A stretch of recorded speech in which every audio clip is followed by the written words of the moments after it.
Hello, আসসালামু আলাইকুম রহমতুল্লাহি ওবারাকাতু। আমি মোহাম্মদ ডক্টর ইউনুস বলতেছিলাম, বাংলাদেশ থেকে প্রধান উপদেষ্টা।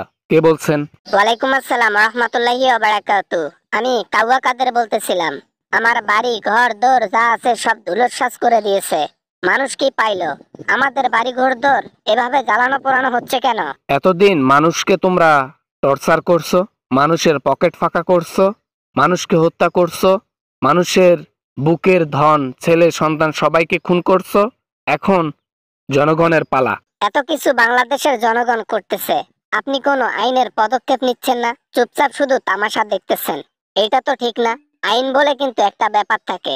আপনারা কিন্তু আইন ভঙ্গ করতেছেন। 5ই আগস্ট তার 2-4 দিন 5 দিন 10 দিন আগে যে ছাত্রগুলোদেরকে গুলি করে মারলা, ওইটাকে আইন ভঙ্গ বলে না? আরে আইন ভঙ্গ কাকে বলে জানেন? 10 জন যেখানে খারাপ কাজ করতেছে সেখানে আইন কাজ করতে পারবে। যেখানে লক্ষ লক্ষ জনতার ভিড় এবং তারা একটা কিছু করতেছে, সেখানে আইনের কোনো ভ্যালু থাকে না। কমন সেন্স নাই নাকি?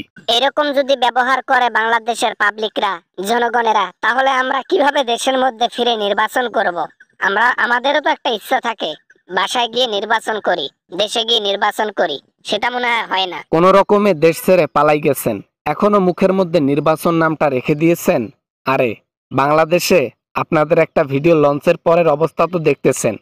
যদি বাংলাদেশে পা দেন কি হবে সেটাও ভেবে দেখেন।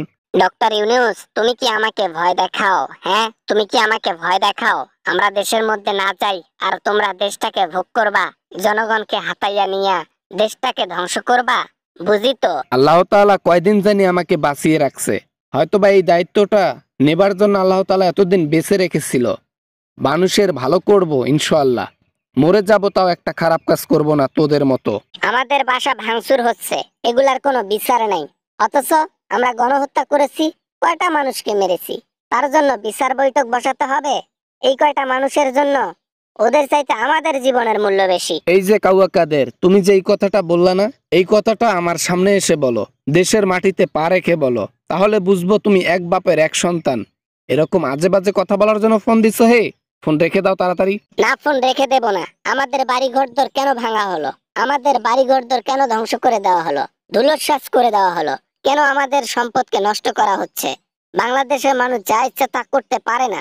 আমরাও তো একজন রাজনৈতিক নেতাকে, তা নাকি? এইসব তো অন্যায় কাজ। এজ এ বাংলাদেশের জনগণ হিসেবে এই কাজগুলো আরো অনেক আগে করা উচিত ছিল। এরা তো দেরি করে করতেছে। ওদের জায়গায় আমি থাকলে আমি আরো আগে করতাম। একটা দায়িত্ব নিয়ে বসতে, এজন্য আমি সুশৃঙ্খল পরিবেশ দেখতে ভালোবাসি। আর এখানে রইল জনগণ এবং আপনার আইনের কথা। আপনার আইন তখন কোথায় গিয়েছিল যখন হাজার হাজার স্টুডেন্টকে হত্যা করলেন, মানুষকে কষ্ট দিলেন, হ্যাঁ, গুলি করলেন? মনে হারাই গেছে সব। ফালতু লোক কোথাকার। না মানে, hello hello hello hello hello, কেটে দিচ্ছেন? হ্যালো। 16-17 বছর সারাটা জীবন দেশের মানুষকে কষ্ট দিছ, নিজের পকেট পরেছ, টাকার পাহাড় গড়েছ, মানুষকে কষ্ট দিয়া টাকা পয়সা লুটপাট করে দেশের বাইরে চলে গেছো, গণহত্যা করে দেশের বাইরে পালিয়ে চলে গেছো। মানুষ এখন বসে থাকবে, তামাশা দেখবে, তাদের যা ইচ্ছা তাই করবে। আমরা কিছুই বলবো না, কিছুই করব না। নেক্সট টাইম ফোন করবি না।